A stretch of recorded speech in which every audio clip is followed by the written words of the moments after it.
this is one of those questions that I see a lot when reviewing people's practice tests. It's a conversion question, and it's a little bit difficult just because there are two statements that we have to compare the original question stem to. So here's my general advice.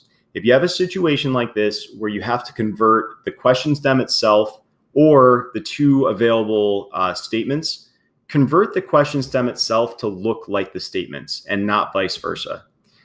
So for example, in the statements, we have feet per second as a speed, whereas in the question stem, we have hours and miles. So I'm going to convert the question stem once rather than convert each of those statements to look like hours and miles. So we know that Carlos rode for half an hour. That's a fact. And we're asking, did he cycle greater than 6 miles? That's the question. So if we pretend he did cycle exactly 6 miles, could we figure out what speed he would need in order to do that in feet per second? Because if we can figure that out, and if we figure out he either went faster or slower than that speed, then we would figure out if he rode further or shorter than 6 miles in 1/2 hour. Because if you're going the exact speed you would need to, you'd go exactly that far. If you were going faster, you'd go further. And if you were going slower, you wouldn't go as far as 6 miles. So looking at the half hour and 6 miles, we're going to convert that into feet per second.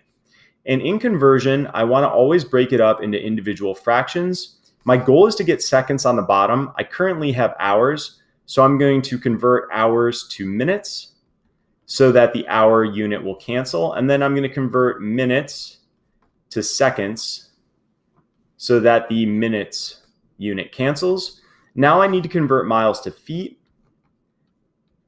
And you always have to put the units on the opposite side of the fraction. So miles goes on the bottom and 5280 goes on top for feet. And now I've canceled out all my units except for feet on the top and seconds on the bottom. Now, here is where things get nice. When you've kept it broken out as we have here, you can see that we can cancel the 6 versus the 60, leaving us with a 10 there. And then this 1/2 times 30 times 60 is going to give us 30, which leaves us with, and actually I'll do one more step first. This 10 cancels out against this 0 in the 5280, which leaves us with 528 feet over 30 seconds. Now, how many times does 30 go into 528? Well, 30 goes into 310 times. And then we need another 228. And 3 goes into 21. So it would go into 210 7 times 30.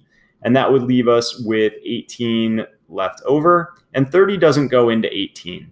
So we'd end up with 17 point, I'm just going to call it 17 and a half. So essentially this boils down to about 17 and a half feet per second. And if he travels that speed, if he needs to travel that speed to go 6 miles, does statement 1 tell us if he is traveling faster or slower than that?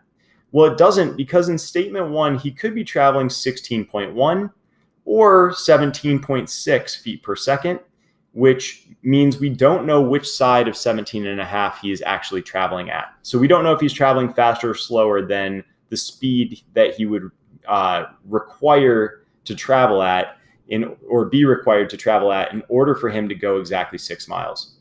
Same problem with the 18 feet per second. If his speed is less than 18 feet per second, it could be 17.9 feet per second, or it could be like 1 foot per second. And since these are on opposite sides of 17 and a half, we don't know if he's going faster or slower. When you take the two statements together, he could still be traveling 16.1 feet per second or 17.9 feet per second.